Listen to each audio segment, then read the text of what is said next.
Boa noite, estamos começando mais um programa da nossa série Diálogos sobre Esporte Educacional. É um programa que a gente faz na nossa página chamada Grupo Esporte e Educação, do Instituto Esporte e Educação.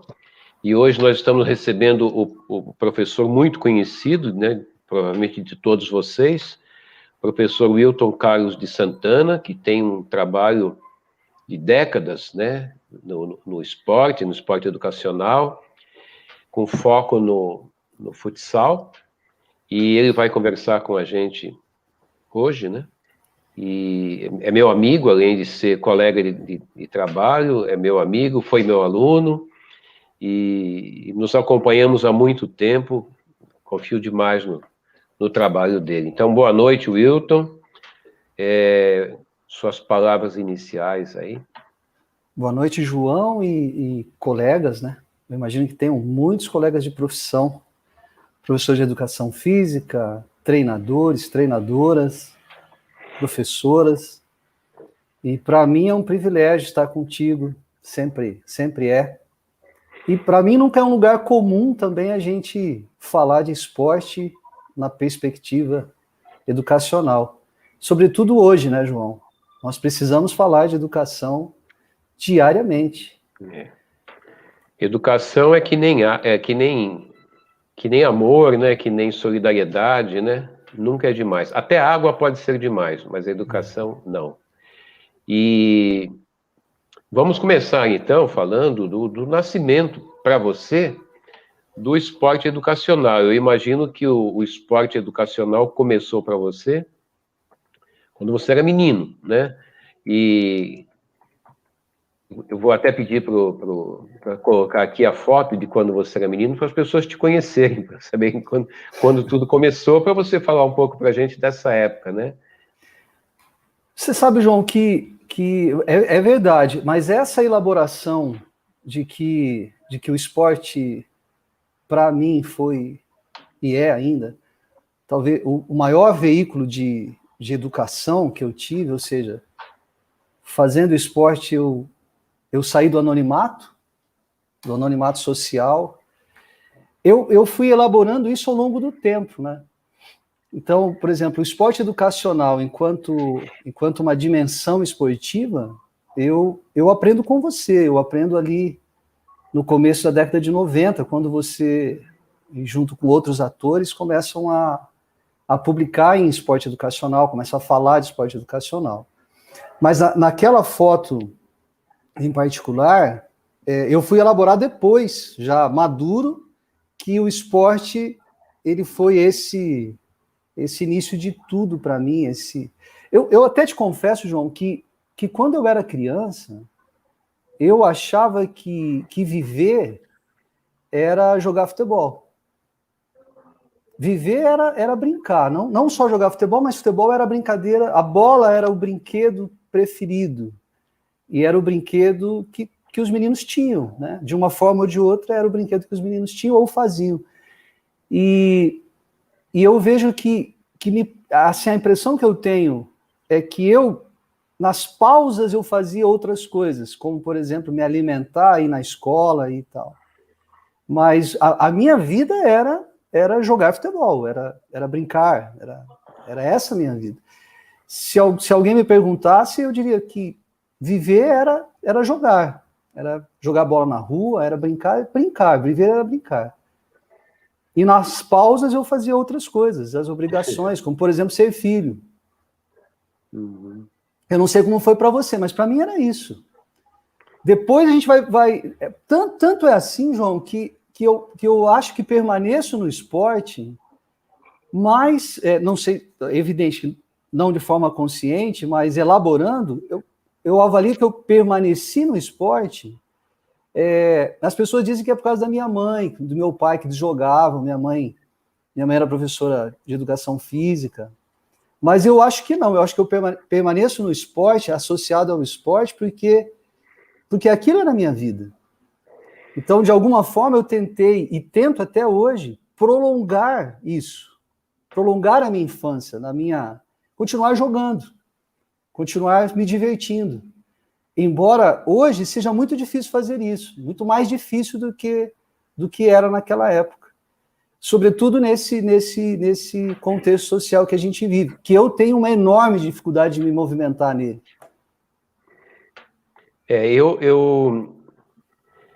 As minhas lembranças de infância, né, de muita brincadeira, e entre essas brincadeiras a mais forte era o jogo de bola, elas hoje são, hoje não, há muito tempo que elas são meu laboratório principal de estudos pedagógicos.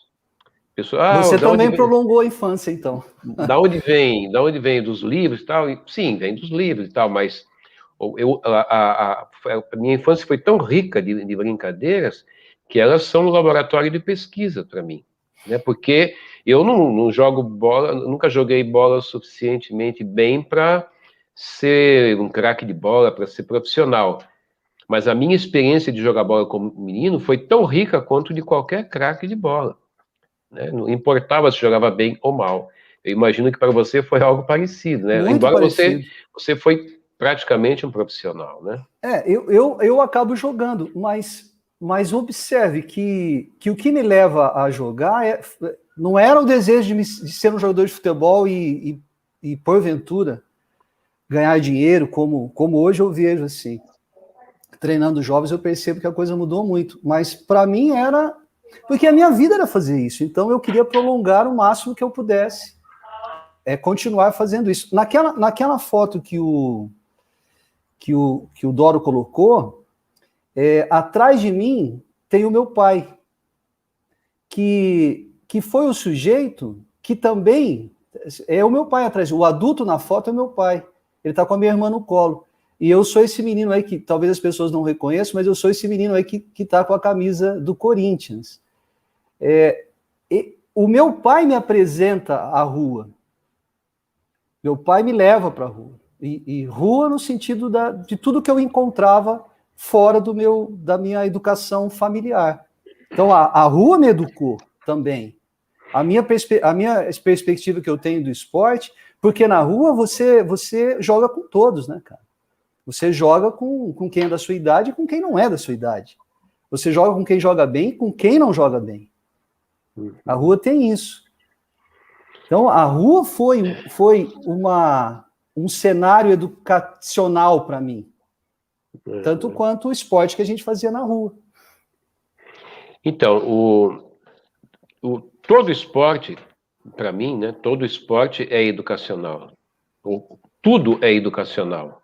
Para o bem ou para o mal, para uma coisa ou para outra. É impossível ter contato com alguma coisa sem se educar. É que nós somos levados a acreditar que educar é só aquela coisa que muda para o bem. A gente aprende coisa boa e aprende coisa ruim, né? Então, se tudo é educacional, todo esporte é educacional. Tanto essa brincadeira da rua, quanto o jogo hoje do Chelsea e o Real Madrid. As pessoas que assistem, as pessoas que jogam, todas que estão nesse entorno, estão se educando de alguma maneira, né? Agora, quando a gente fala de esporte educacional, a gente está falando de um esporte com intenções educacionais de um certo tipo. Então, ao longo da sua carreira, você foi optando por um esporte com intenções educacionais de um certo tipo. De que tipo? Então, a gente sempre tem, isso também ao longo do tempo eu fui elaborando. A gente quer ensinar a jogar, os treinadores, os professores, eles querem ensinar a jogar, porque nós lidamos com o esporte. Mas a gente também quer ensinar a viver. São dimensões indissociáveis. Como você disse, ou para o bem ou para o mal. No meu caso, eu tento ser um professor que educa as crianças para a autonomia. Por isso que no mestrado, e você me ajudou muito naquela oportunidade, porque você tinha maturidade para tanto, eu não tinha, você direcionou os meus estudos para Jean Piaget, para o Yves Delataille, para o Lino de Macedo, e eu fui entendendo que aquela aquelas relações que a gente estabelece, que a gente cria nas nossas aulas, elas são decisivas para que as pessoas se eduquem moralmente para a autonomia. Então, por exemplo, quando aí mostra-se uma foto, aqui são os meninos do Santos, são verdadeiros craques da idade deles, eles devem ter aí uns 9 anos. Mas esse esporte que eles fazem, mesmo eles sendo uma elite na idade deles, porque eles são selecionados mesmo, alguns até estão fora de casa, esses meninos, tanto quanto qualquer outro menino, qualquer outra menina, precisa aprender um esporte para viver melhor, para apreciar e se relacionar, apreciar a vida, apreciar o outro e se relacionar de uma maneira melhor. Então, quando eu não importa se eu lido com uma criança de 8 anos, e tenho certeza que você também, ou um adolescente ou um adulto, nós precisamos criar um ambiente que gere a possibilidade de eles terem autonomia, eles aprenderem a agir, eles aprenderem a conviver em grupo. E isso não cai do céu. Isso que para mim é o esporte com intenção. Não cai do céu, não vai acontecer assim porque a gente deseja que aconteça. Então a gente precisa criar as rodas de conversa, nós precisamos lidar com o que acontece na aula, as atitudes morais dos alunos, as atitudes emocionais dos alunos. Precisamos ter um conjunto de técnicas, de princípios que vão ali provocando essas relações. Eu acho que em larga medida, nós criamos um contexto onde se pode aprender futsal, futebol e praticar educação. E como começou essa sua vida de professor? Por que você resolveu... Você era um jogador de futebol, você foi para o Flamengo e tudo, e por que você resolveu virar professor? Quando eu me percebi, eu já era professor, assim, eu já estava envolvido. De novo, eu queria permanecer próximo do esporte. Permanecer próximo do esporte, para mim, foi fazer educação física. Então, na década de 80, ali em 89, eu entro na Universidade Estadual de Londrina para fazer educação física. Na graduação, eu encontro muita coisa, muita gente. Mas também encontro a oportunidade de continuar lidando com o esporte para além da dimensão esportiva que eu estava envolvido, de ser jogador.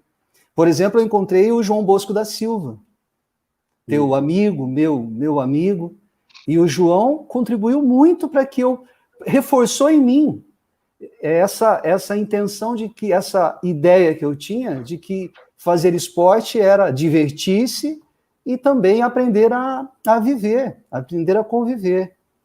A gente faz esporte enquanto a gente joga, e talvez a gente não tenha a dimensão do quanto a gente influencia as pessoas. Por exemplo, João, eu me lembro uma vez que a Rede Globo, que não faz quase nada de bom, mas a Rede Globo, ela tinha uma campanha que antecedia jogos de profissionais, que o Galvão Bueno ele protagonizava, que eles chamavam jogadores, depoimentos de jogadores, e incentivavam a leitura. Você se lembra disso? Eles incentivavam a leitura. Então, eu me lembro de aparecerem antes de alguns jogos, aparecerem jogadores assim, o Alex, fulano de tal, dizendo, a leitura. Cara, eles fizeram isso muito pouco, mas veja o potencial que tinha para associar uma boa ideia à ideia esportiva.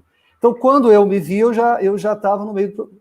A minha mãe era uma professora de educação física que trabalhava na universidade, ela foi professora universitária. Ela não queria que eu fizesse educação física, mas por outros motivos. Mas eu não me via fora desse contexto esportivo. Por isso, acabei virando professor. E não me arrependo. Você, né, como eu e tantos colegas nossos, percebemos como essa ideia do esporte educacional tem crescido. nos últimos anos, né? Eu comecei a ouvir falar disso em 1971. Eu comecei a ouvir falar não com esse nome, esporte educacional. Então já são 50 anos. Mas nos últimos 20 anos, vamos dizer assim, essa ideia ganha muita força, porque as pessoas começam a perceber o poder transformador do esporte. Alguns raciocinam até assim: se o esporte vende tanta camisa, antigamente vendia tanto cigarro, vende tanto tênis, tanta bebida, né? O maior campeonato do mundo, que é a Liga dos Campeões, vende cerveja. Né? E vende muita, né? É a maior cervejaria do mundo. E então, por que não vender outras coisas? Ou por que não transformar noutro sentido? Aí começamos a perceber esse enorme poder transformador. Aí você vai, né? Você começou o teu trabalho com as crianças e elas chegam lá para aprender a jogar bola. E você quer que elas aprendam a jogar bola e aprendam para a vida. Tem um arranjo metodológico aí no meio, um arranjo pedagógico. Não é só ensinar o gesto, né? Que mais como a gente faz para ensinando a chutar, ensinar coisas para a vida? Veja, é um enorme desafio, né? Mas por exemplo, eu ensino a jogar, né? Eu gosto de um cenário, de um contexto de aula, de treino, que as pessoas elas tomem decisões, que elas tenham iniciativa, que elas sejam protagonistas. Eu avalio, João, que nessa esteira metodológica eu já começo o respeito e a possibilidade de as crianças se auto-organizarem, se educarem. Eu avalio que aí já começa. Então, no método, já começa a minha intenção pedagógica de que elas interagem, porque quem joga com alguém. Quem joga se opõe a alguém. Então, eu preciso me organizar, me auto-organizar, eu preciso compreender o que eu faço. Então, sem o jogo, por exemplo, eu não me sentiria à vontade. Eu não sou um treinador de gestos, eu sou um treinador de gente, e que vai aprender a jogar futebol, que vai aprender a jogar futsal, a jogar o que quer que seja. E esse arranjo metodológico me parece que já começa aí, começa por a gente optar por um tipo de veículo pedagógico que seja afetivo, que atraia, no sentido piagetiano mesmo, que seja o combustível da inteligência. É aí que começa para mim. E o respeito à pessoa também. E aí a gente inclui, por exemplo, os princípios pedagógicos que foram publicados por você em Pedagogia do Futebol. Eu sei que o Instituto tem os seus 5 princípios pedagógicos, inclusive eles conversam muito. Muito embora você tenha os publicado muito antes disso, né, dessa manifestação mais clara do Instituto Esporte e Educação. Eu penso que começa assim. Então, por exemplo, a aula é aula para a gente jogar, mas para a gente compreender, na medida da faixa etária, o que a gente faz. Então, não é só ter iniciativa, é estar sendo desafiado a tomar decisões individuais e coletivas, mas também é refletir sobre o que faz. Isso é uma coisa importante, porque muitas vezes as pessoas acham assim, jogar já é... Não, jogar, mas a gente quer jogar num outro patamar. E esse outro patamar passa pela compreensão das nossas práticas. Então, existem essas nuances, né? Eu há muitos anos que eu falo no esporte educacional de 4 princípios pedagógicos, né? Ensinar o esporte a todos, ensinar bem o esporte a todos, ensinar mais que o esporte a todos e ensinar a gostar do esporte. Mais recentemente, o Instituto Esporte e Educação sacou uma coisa muito interessante. Não são princípios pedagógicos, são princípios definidores do esporte educacional. o Instituto oferece às pessoas uma referência muito interessante, que é a construção coletiva, né, que é a autonomia, o respeito à diversidade, a educação integral. Então, são princípios que definem, na visão do Instituto, o que é. Então, por exemplo, o princípio da construção coletiva, né, sacando que o ser humano só é forte, só se fortalece junto, a gente prega que no esporte, nas aulas de esporte educacional, a gente estimule os nossos alunos a construir a aula, a construir as coisas da aula. Como você vê esse princípio? Eu acho muito interessante. Muito interessante. E tem para mim aí um princípio ou uma premissa que, se nós construímos coletivamente, é nosso. Então, nós selamos um acordo sobre o que a gente faz. Talvez só isso já justifique a pecha, o emblema de educacional. Porque nos pertence aquilo que a gente faz. João, me permite te dar um exemplo, assim. Por exemplo, o meu último trabalho em clube, e você acompanhou, foi no Atlético Paranaense. Nós chegamos num momento que nós entramos no home office. Então, eu treinava garotos de 14 anos. Eram 23 garotos de 14 anos de idade. E todos eles foram para casa. Então, o futebol que eles tanto amam desapareceu. Foram para casa. E aí os profissionais do clube foram desafiados a criar novas dinâmicas. Quer dizer, o que a gente vai fazer com esses meninos? Eles estão lá na casa deles. Um está no Nordeste, outro está no Sul.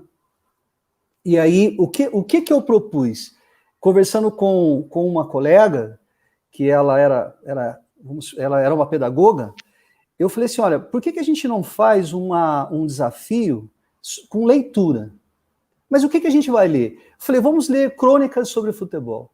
E eu tinha certeza que nunca esses meninos haviam lido algo semelhante. E aí eu escolhi um livro que se chamava Na Marca do Pênalti, do Cláudio Lovato, e nós fizemos os grupos deveriam ler, deveriam apresentar a visão deles, fazer uma associação com o que eles faziam no dia a dia, com as expectativas deles, e foi maravilhoso isso. Inclusive, em determinado momento, nós levamos uma contadora de histórias para que ela contasse uma das crônicas. Então, essa construção coletiva ali não foi de uma aula, de um material, mas não deixou de ser uma construção coletiva. Que a gente pôde olhar o futebol e olhar as nuances de alguém envolvido com o futebol, do jogador que é preterido pelo treinador, do jogador que fica famoso e esquece da família, do jogador que objetiva reverter a ação dele, o ganho dele para a família. Então, nós vimos muitas coisas, do jogador menino que quer ser jogador e não dá certo, porque ele foi reprovado. Então, essa atitude de refletir sobre a própria prática, e de criar coisas a partir de algo novo, como a leitura, uma leitura em grupo, foi uma experiência que eu considero educacional. Por que eu te digo isso? Porque novamente, não é só o menino ou a menina envolvidos fora do clube, fora do contexto do grande clube brasileiro. Paulo André ele tem um livro que se chama O Jogo da Minha Vida, que ele expõe um pensamento, uma reflexão que eu achei ela muito adequada, que a gente esconde desses meninos, dessas gerações meninas que estão envolvidos com o esporte mais elitizado, a gente esconde apreciar a vida, apreciar a leitura, aprender coisas novas. Depois eles ficam famosos, ganham muito dinheiro, e eles não sabem lidar com as coisas. Porque o intelecto, ele ficou preso lá na concentração, lá no alojamento. A sensibilidade, ela ficou destituída, ela ficou em algum outro lugar. Então, educar, como você disse, é em todo o tempo. Então, a gente precisa sonhar coisas novas também para quem está num esporte mais formalizado, mais elitizado. Pelo menos essa é a minha opinião. Não sei o que você pensa sobre isso. Quando você começou a trabalhar, quando comecei a trabalhar, eu peguei um grupo na educação física, eu peguei um grupo de crianças, peguei um grupo de adolescentes e peguei adultos. Adultos como se fosse uma academia, naquele tempo não existia academia, mas eu tinha que dar ginástica para eles. Eu não tinha a menor ideia do que fazer. Eu estava começando na educação física, entrando na faculdade. Passei momentos muito embaraçosos para começar, por falta de conhecimento. Me vali mais da intuição do que do conhecimento. Como você resolveu esse teu começo? Quem eram os teus alunos no começo e como você resolveu esse começo? João, você sabe que a minha primeira equipe, veja, eu vou te falar uma coisa que a minha primeira equipe, eu nem poderia ter, porque eu era adolescente. A primeira vez que eu me vi dando treino, eu organizei um torneio com os meninos da rua. E eu levava bolas, minha mãe era professora de educação física, eu levava bolas dela, até às vezes escondido, para treinar os meninos. A minha primeira experiência foi essa. Eu treinava a equipe, eu jogava na equipe. A minha primeira experiência como professor, eu ainda não era professor formal, porque se permitia isso, não tinha o conselho. Você se lembra disso? A gente podia trabalhar, bastava você ter uma oportunidade. Eu resolvi também com intuição, a intuição e a experiência, a biografia que eu tinha até então como jogador, mas como eu já estava na universidade, eu pude lê-lo, por exemplo. Educação de Corpo Inteiro é de 89. Eu saio da universidade no começo da década de 90, 92. Então, e aquele livro para mim, o livro que eu mais gosto, mas é sempre difícil falar qual livro que a gente mais gosta teu. Mas aquele livro é muito importante, foi muito importante para mim. E aquilo ali me ajudou muito, porque me ajudava na sensibilidade, mas ao mesmo tempo existia uma teoria por detrás que organizava o meu pensamento pedagógico. João, o pensamento pedagógico, ele é algo em movimento o tempo todo, né? Em movimento o tempo todo. Então, mas eu também avalio que a intuição, ela não pode perder o seu lugar. Porque ela foi subjugada em alguma medida, ou em larga medida, pela racionalidade. E a intuição, ela precisa... Eu percebo que tem coisas que a gente não sabe explicar, mas a gente intui, a gente sabe fazer. E isso tem muito a ver com esse movimento mais leve, mais criativo do treinador, da treinadora, do professor, da professora. A intuição, o sexto sentido, eu chamo do sexto sentido. Eu não sei porquê, mas é melhor assim.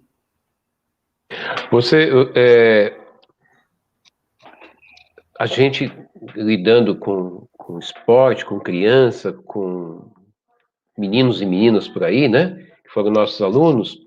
Num país como o Brasil, a gente lida com uma diversidade enorme. As pessoas são muito diferentes no Brasil. Então, são diferentes por conta de cor de pele, por conta de peso, de tamanho, são muito diferentes no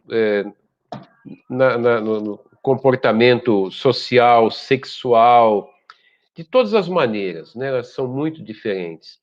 E nós temos no Instituto um princípio que a gente chama de respeito à diversidade, reconhecendo o mundo que a gente vive, reconhecendo o país que a gente vive, reconhecendo que todas as pessoas têm o direito de aprender esporte. E se a gente não respeitar essa diversidade, a gente não vai educar como a gente pretende, né? Então eu imagino assim, como você encontrou isso tanto quanto eu e os colegas aqui do Instituto, como você lida com essa questão da diversidade, né? Uma coisa que hoje no Brasil é tão desrespeitada, né? Como você tem lidado com isso ao longo desses anos? Eu treinei e dei aula. Bom, um professor universitário, ele lida com a diversidade. Eu sou professor universitário há muitos anos já. E de universidade pública. Existiram políticas que deixaram a nossa sala de aula mais diversificada. Hoje eu não te diria, mais gente, né?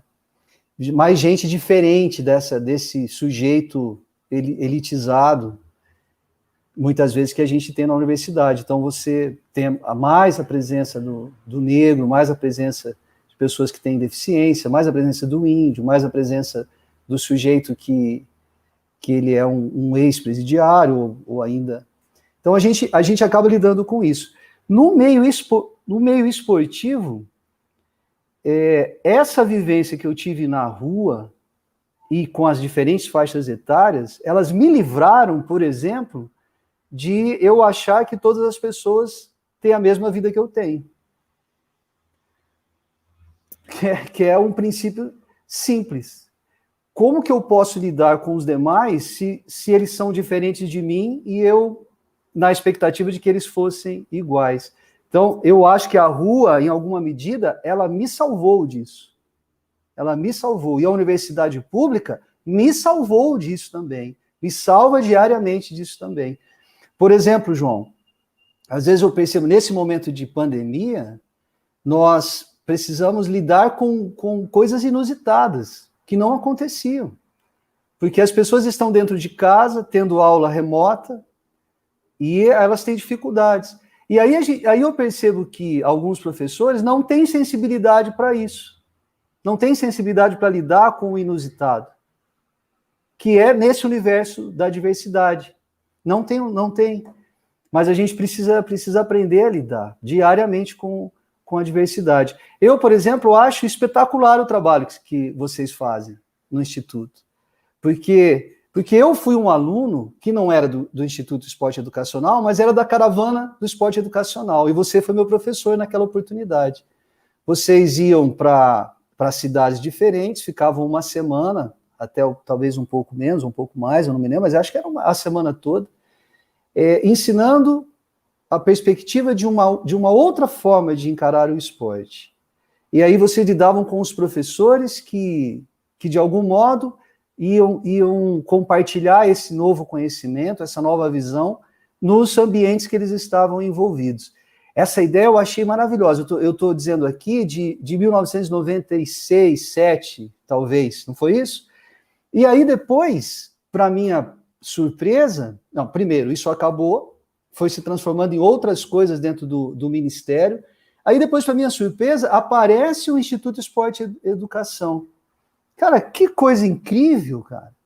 Que coisa incrível. Pessoas que se dispõem a ir nos lugares mais afastados, levando essa visão do esporte educacional para muito mais que esporte, uma visão cultural, eu diria, né, de como ser gente, como poder ser gente nesse tempo histórico.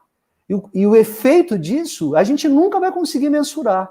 Mas eu sou um admirador, porque vocês de fato fazem isso. Vocês vão todos para lá, e vocês fazem coisas incríveis. As imagens estão aí para quem quer ver. Então, de fato, vocês lidam com uma diversidade muito mais do que a gente. Mas eu, em alguma medida, acabo lidando com diversidade e com respeito à diversidade na universidade pública e nos lugares por onde eu ando. Agora, durante a pandemia, teve coisas que eu percebo nessa pandemia que tem balançado aí minhas convicções sobre educação. Nós temos mais de 410 mil pessoas mortas já, um pouco mais de um ano, e o que me choca, porque a gente fala muito de educação para a vida, né?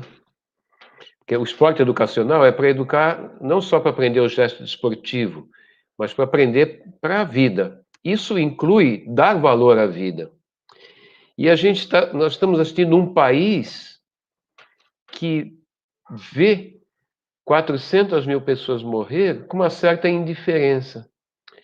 como se a vida não fosse um valor supremo, como se a vida não fosse o maior valor de todos, como se perder a vida não valesse muito, né? E aí eu fico assim balançado, né? Nós estamos falhando na educação. Num certo ponto nós fracassamos, porque nós educamos os brasileiros e eles não estão dando valor para isso. Quando eu vejo assim, por exemplo, pessoas saindo para uma festa e voltando para casa contaminados, né? E com isso provocando a morte de seus parentes, a gente se desequilibra um pouco, né? Então, a gente vai ter que mexer com isso, né? Quer dizer, o esporte poderia fazer tanto por isso e não está fazendo, né? O esporte não está fazendo, inclusive eu percebo que no Brasil há uma insistência muito grande de autoridades ligadas ao esporte,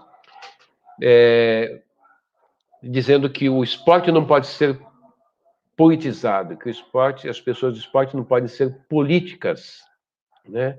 Talvez numa compreensão errada do que seja ser político. Como você vê essa ideia, essa coisa que está acontecendo de uma sociedade que não dá o valor devido à vida? João, você sabe que a Morin, ele fala sobre a inteligência cega, né? A inteligência cega, em poucas palavras, seria nós termos avançado muito do ponto de vista tecnológico, mas nos esvaziado de humanidade. E eu percebo que isso é um fato. E cada vez mais isso me parece concreto. Não são... Por exemplo, esse Brasil de hoje, por isso que eu te digo, eu me movimento com muita dificuldade. Com muita dificuldade. Porque, às vezes, eu choro, eu fico estupefato. Enquanto isso estiver acontecendo, é porque eu ainda me indigno com o que está acontecendo. E é evidente que eu vou levar isso para dentro da minha sala de aula, E nós não estamos falando aqui de proselitismo político. Nós estamos falando aqui de uma maneira de ser gente, de viver em sociedade, respeitando a vida, respeitando o outro. Mas observe, ao mesmo tempo que me parece que a gente vive esse momento de quase um cinismo, se diria isso, um cinismo, quase uma arquitetura do errôneo, do mal, da indiferença. É isso que eu vejo diariamente acontecer no nosso país. Eu fico pensando que talvez seja a grande oportunidade que a gente tem de reverter isso. Então, nós estamos em profunda crise, profunda crise. Eu nem vou aqui relacionar qualquer fato, nós estamos em profunda crise de valores mesmo. E talvez seja uma grande oportunidade para que a gente dê um basta, para a gente saia melhor disso. Eu continuo com alguma esperança, com algum otimismo. Então, eu tanto quanto você, e quanto imagino que muita gente, sofremos esse impacto. Isso me afeta. A gente foge para a poesia, a gente foge para a arte, a gente foge para o esporte, que seja o consumo do esporte, a gente corre, a gente foge para alguns lugares que a gente consegue respirar. E eu tenho ainda a esperança de que isso mude, de que a gente dê uma resposta. E pelo que eu entendi, João, pelo pouco que eu entendo, essa resposta ela nunca vai ser esse simplismo que a gente vê sendo ofertado diariamente por boa parte dos políticos e das pessoas que detêm o poder. Me parece que a solução ela é complexa. Então eu nunca li tanto, por exemplo, Capra. Eu voltei a ler Capra para que eu entenda o que está acontecendo e que movimento a gente vai ter, pelo menos nós que temos essa responsabilidade, porque nós lidamos com pessoas, os professores lidam com pessoas diariamente, de fazer se não uma revolução social, um movimento de consciência do que está acontecendo. Talvez não somos poucos, mas talvez possamos fazer com as nossas aulas um dia melhor na vida de alguém. Um sentimento que para mim é muito caro, muito nobre, né, na sociedade humana, é o sentimento da compaixão, né, que é muito diferente do sentimento de pena.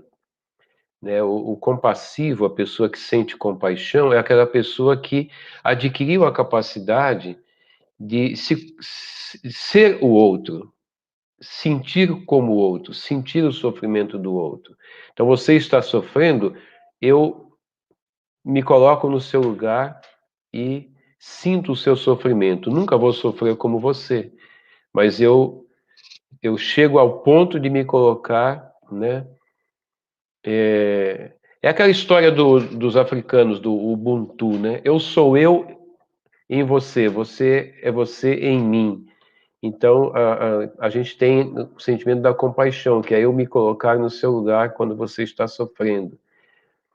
E às vezes me cobram coisas assim, mas como é que você, ensinando a passar bola, ensinando o joguinho do bobinho, a pelada, como você ensina compaixão? Como você ensina solidariedade? Né? Como você ensina generosidade? As pessoas acham meio que são coisas diferentes, que não dá para fazer ao mesmo tempo, né? Você acha que dá? Eu tenho convicção que dá, porque a gente precisa viver, não no discurso, mas a gente precisa viver nas nossas aulas momentos de generosidade, momentos de criticidade. Eu aprendi, e acho que uma das coisas que eu aprendi bem com você é isso. Nós somos o que fazemos. Eu entendo que isso, de fato, faz a diferença na vida das pessoas. Por exemplo, eu particularmente não gosto de discursar na aula, no treino. Não gosto. Sobre o que aconteceu, já é reflexão, não é discurso para mim. Mas eu gosto de planejar momentos para que as crianças vivam situações desafiadoras e que vivam alguma atitude generosa. Então, quando a gente toma consciência de algo generoso que aconteceu na aula, a gente aprende generosidade. Mas se a gente aprende a se reunir em grupo, a gente aprende a se reunir em grupo. Então, me parece que perpassa por aí. Por exemplo, eu não tenho a pretensão de ensinar a viver, mas de criar cenários que as pessoas possam aprender a viver. E eu junto com elas. Então não é uma questão assim de... E para mim, aprender a jogar é a mesma coisa, João. A gente também cria cenário para que o outro aprenda a jogar. Não necessariamente que eu esteja ali ensinando a jogar. Então, eu vejo a tua preocupação e legítima de a gente pensar esses cenários de aprendizagem, né? Trazendo para o cenário de aprendizagem as possíveis relações, os possíveis desafios que levariam elas a se reunir em grupo, a dialogar, a aprender a ceder, aprender a interceder, aprender a criticar. E isso acontecem mediante ações. É a ação da criança sobre o que acontece que resulta em conhecimento. E eu acho que essa ideia interacionista, ela continua para mim muito clara. Continua fazendo parte da minha existência enquanto treinador, enquanto professor. Você escreveu muitos livros, né? As pessoas acho que têm curiosidade de conhecer um pouco dos seus livros, né? Bem menos que você, mas eu sou mais novo, talvez eu tenha um tempo ainda. Você tem vários. E nem tão bons quanto os seus. Escolha algum aqui para você falar. Comente algum livro. Como é que foi a escrita desse livro? De onde surgiu? Cara, tudo começa ali com futsal, metodologia da participação, que eu transformo o meu TCC, o meu trabalho monográfico, num livro. E eu sei que você teve a leitura desse livro no original por conta do Bosco. E tudo começa ali, tudo culmina com Pedagogia do Futsal, Jogar para Aprender, que eu acho que é meu livro mais maduro, né?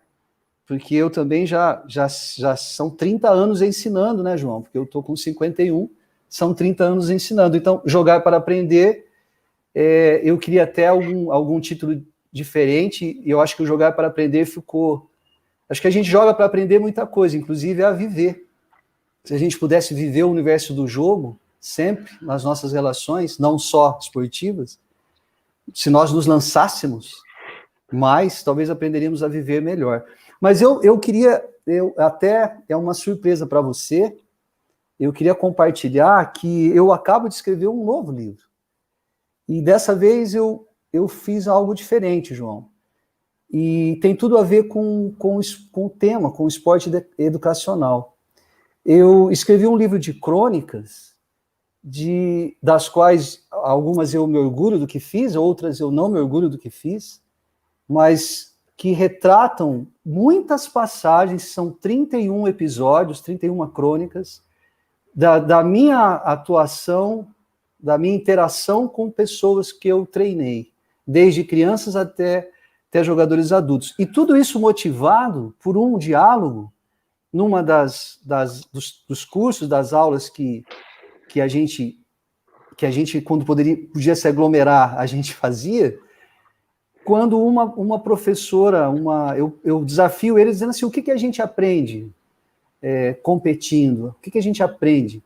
E ela relata uma passagem dela como professora que, resumidamente, no final de um torneio, que ela só perdeu, que a equipe só perdeu, que eles foram goleados, que eles fizeram um gol no torneio, mas que tinha uma medalha de participação no final para toda criança. É uma professora do SESC. Uma das crianças vai até ela e diz assim para ela, professora, com a medalha na mão, diz para ela assim, professora, é tua essa medalha. Obrigado. E aí isso tudo desencadeou um novo momento naquele. Ou seja, não tem muito mais coisas. Então, esse livro ele não quer falar dos títulos que alguém ganhou, no caso fui eu, que não falo sobre isso. Eu falo exatamente sobre o que está oculto, o que está subjacente. Quer dizer, inclusive o título do livro é O que a gente aprende competindo. Bacana. Bacana porque o Alcides Scaglia, também né, teve agora. É louco por crônicas, acaba de escrever um livro de crônicas. Eu estou com um livro de crônicas pronto há um tempão e nunca consegui publicar, porque eu não sei como publicar, então está parado aí, mas está pronto há tempos. Mas é bacana a gente começar a escrever coisas que não sejam que sejam literatura, né? Que seja algo assim. E eu acabei aprendendo aprendi de novo com o que eu já tinha aprendido. Recrutando a minha memória para escrever essas coisas, eu me emocionei muitas vezes, João. Foi muito interessante. Mas a ideia é sensibilizar as pessoas, né? Porque os treinadores mais sensibilizados, os professores, as professoras mais sensibilizados, aprenderão mais também. Vamos colocar uma pergunta aqui, né? Para a gente ter um tempinho ainda para responder algumas perguntas. Então a gente vai colocar aqui na tela alguma pergunta para você responder a alguma pessoa que esteja assistindo. Como vocês entendem a importância do olhar integral no processo de formação cidadã e também na solidificação profissional de atletas? Acho que a pessoa está querendo que você fale sobre a educação integral, né? A gente falou de educação da vida, essas coisas, né? Então o Guilherme o Guilherme é um professor muito querido que sempre acompanha a gente e queria que você falasse um pouco sobre isso. Eu gostei do avatar do Guilherme, vacina para todos já. Isso aí, Guilherme. Elas estão atrasadas, mas elas estão acontecendo. Eu vejo como uma preocupação de poucos clubes que formam atletas profissionais. Eu acho que isso tinha que ser, eu avalio que isso tinha que ser muito mais contundente. Muito mais contundente. Por exemplo, infelizmente, o Atlético Paranaense me desligou. Eu não posso fazer nada, eu não fiz nada para ser desligado. As circunstâncias, não só eu, vários outros colegas, mas nós tínhamos um projeto ali espetacular relacionado a isso. Porque nós precisamos que os gestores, e ali a gente tinha um gestor, o Paulo André, o João conhece, que tinha uma visão educacional. Porque sem suporte, viu, Guilherme, nos clubes profissionais, sem suporte, você não tem consistência nenhuma em ações voltadas para além do jogo. Nós precisamos jogar outros jogos. Os clubes profissionais, eu não vou citar o nome de nenhum, que eu já citei do Atlético, e com liberdade, porque lá estive, mas precisam atentar para isso. Contundente. Por exemplo, eu acho que deveria ser, em alguma medida, obrigatório. Todo garoto que está, menina que estão envolvidos em atividades em algum clube, deveriam ter uma assistência, um olhar integral, como você falou, como obrigatório. Escola e tudo mais que envolve isso. Esse embate nós vamos continuar tendo, né? De nossa parte, nós não vemos o menino ou a menina que chegou ao clube como alguém que vai gerar lucros adiante. A gente vê alguém que vai viver dentro e fora do campo, hoje e adiante. Né? E nós queremos que as pessoas sejam equilibradas, sejam solidárias dentro do campo, fora do campo. Ontem, para que não aconteça, né, João? Para que não aconteça o que a gente vê acontecendo com alguns jogadores. Não, a gente viu ontem que tem um desrespeito à vida. Ontem nós vimos um jogo da Liga dos Campeões, Manchester City e PSG, duas escolas diferentes. E o comportamento em campo era absolutamente diferente de um grupo e de outro. Não que fossem jogadores, né, melhores pessoas que outras, mas o modo como as coisas são arranjadas cria um comportamento diferente. Então, o técnico, mesmo que seja de um Manchester, mesmo que seja de um PSG, ele continua sendo um educador para o bem ou para o mal. Ele está ali, ele está educando, não tem como escapar disso. Né? Não queira ele dizer que não é. Eu sou só um técnico. Não, você não é só um técnico. Você está educando pessoas e elas vão sofrer a sua influência. Né? Então, cuidado com o que estão fazendo. Né? E eles passam essa vergonha ao vivo, né? Porque muitas vezes a gente faz coisas também que não deveríamos, mas eles fazem isso para todos verem. Então, eles não passam ilesos. E cada coisa boa feita repercute também muito, representa. Temos mais alguma pergunta para colocar aqui? Se falarmos em equipes de alto rendimento, é possível fazer esporte educacional ou a cobrança de resultados atrapalha o trabalho? Quem faz essa pergunta é o William Castelo Branco, que, por coincidência, é meu afiliado. E vai bem ao encontro do que você tinha mencionado, né? Uhum. Eu escrevi um texto, não sei se você se lembra, João, eu escrevi um texto lá atrás, quando eu estava na Unicamp, que falava sobre a complexidade da iniciação esportiva, evidências de complexidade. Eu acho que você até chegou a ler esse texto, você não deve se lembrar mais, mas... E que eu defendi exatamente um raciocínio semelhante ao do William. Né? Então, por exemplo, não é porque o esporte é de alto rendimento que ele não tem efeitos educacionais, não tem consequências educacionais. Pode ser que nem todos concordem comigo, né? Porque eu sou fã, além de amigo, do Fernando Diniz, e aqueles que tiveram o privilégio de conversar com ele, como eu tenho sempre, eu sou testemunha de que ele, antes de ver o atleta, ele vê a pessoa. Pode não ganhar o título, mas o jogador tem a segurança de que vai ser tratado como um ser humano e vai ser encaminhado para o bem. Né? Então, é possível. Eu fui técnico de alto rendimento, você foi e a gente tem a oportunidade de educar mesmo no alto rendimento. Nós continuamos sendo educadores para o bem ou para o mal, não é? Todo o tempo. A gente acho que pode colocar mais... Obrigado, William. A gente pode colocar mais uma pergunta, né? Dá tempo para mais uma, né?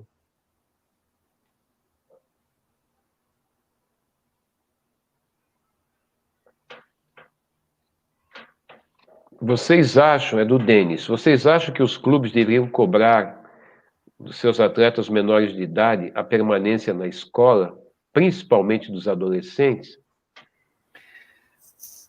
Eu acho então, que a gente passou por isso, né?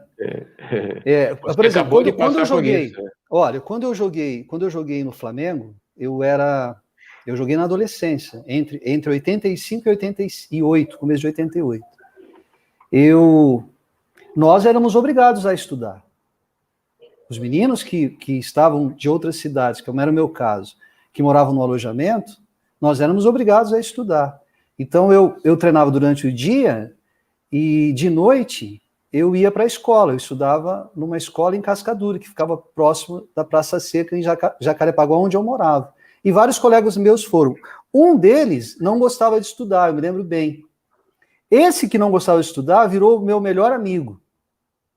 E hoje ele é um professor de educação física do SESC em Araraquara. E eu dizia para eles, Coelho era o apelido, né? Carlos Augusto. Estudar é um privilégio.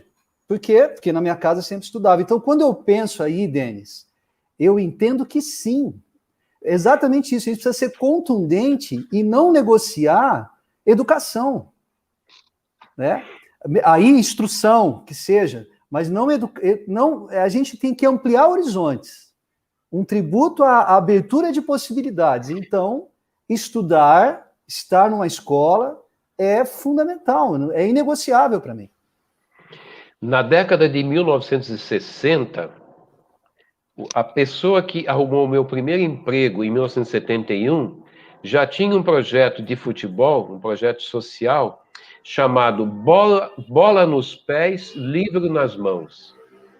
Olha a lucidez, guardem esse nome. Lucidez. José Rossi foi um grande jogador de futebol do passado, jogou muito tempo na França, criou um projeto em São Bernardo do Campo que se chamava Bola nos Pés, Livro nas Mãos. Talvez seja o projeto que deu origem ao que a gente chama hoje de esporte educacional. Interessante, João. José Rossi, esse livro eu tenho o livro dele. Eu acho que eu li sobre ele no teu livro. Ensinando esporte, ensinando a viver, não é? Isso, eu conto sobre ele. Ele era meu companheiro de trabalho e me arrumou o primeiro emprego e foi, para mim, o pioneiro nessa nossa jornada. Veja uma coisa, João. Como professor universitário, a gente encontra muitos ex-jogadores, ainda muito jovens, de futebol. Garotos que não deram certo, porque só cabem 11, então é muito difícil mesmo chegar ao profissionalismo no futebol. E muitas vezes frustrados. E eu sempre digo assim, poxa, veja para onde o futebol te trouxe. O futebol te trouxe para uma universidade.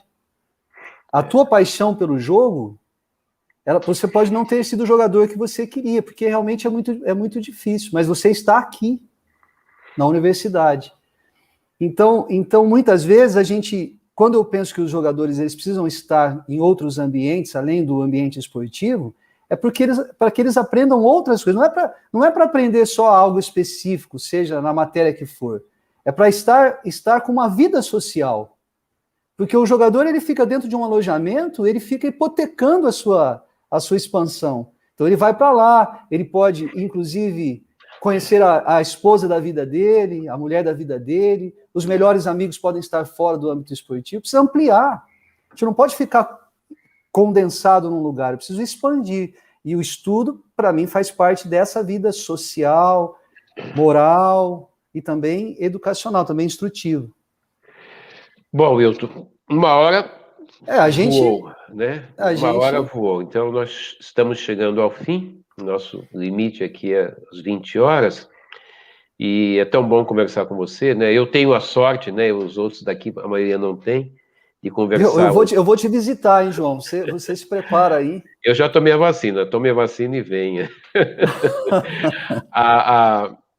Então, as questões que nós não podemos responder aqui, ao longo da semana, eu comentarei no grupo. Nosso grupo é esse que está aqui, né? Está aqui o link, né? O nosso grupo chama Grupo Esporte e Educação, no Facebook, é do Instituto Esporte e Educação. Entrem, porque nós temos grandes planos de estudo dentro desse grupo. Nós temos quase 2.000 pessoas inscritas. Eu quero chegar essa semana aos 2.000 e lançar, além dos nossos diálogos, lançar um novo projeto de vídeos. E vou gravar vídeos meus, de mais algumas pessoas. Então, peço a vocês a gentileza de entrarem e se inscreverem no grupo, né, para a gente poder aprofundar os nossos estudos lá. As pessoas que têm vindo aqui nos nossos diálogos continuarão sendo nossos colaboradores, porque são todas pessoas que são meus colegas de trabalho e amigos muito queridos, né? Então, eles nunca me recusam nada. Então, eu me prevaleço das amizades para explorar as pessoas. Wilton, muito obrigado, e as palavras de encerramento são suas, né, para que você se despeça das pessoas que vieram aqui. João, eu que te agradeço o convite, espero que não seja o último, e eu também espero te convidar para mais coisas. Parabéns pelo trabalho de vocês e pela iniciativa, e eu me coloco à disposição sempre que vocês precisarem. Para mim foi um enorme privilégio, um enorme prazer. Falo isso do fundo do coração. E para nós do Instituto Esporte e Educação, né, essa organização que me dá muito orgulho, né? Eu tenho um enorme orgulho de ser do Instituto Esporte e Educação, de trabalhar com a Ana Moser, trabalhar com o Fábio, com o Alê, com o Adriano, com o Abel, com o Antônio, com tanta gente boa ali, com a Adriana Saldanha, e é maravilhoso trabalhar com essas pessoas, e então, muito bom ter você enriquecendo o nosso trabalho aqui. Então, até a próxima a todos que estiveram aqui com a gente, muito obrigado pela audiência, e daqui a 2 semanas, mais ou menos, teremos um próximo encontro. Até lá. Beijo para todos. Beijo. Cuidem-se.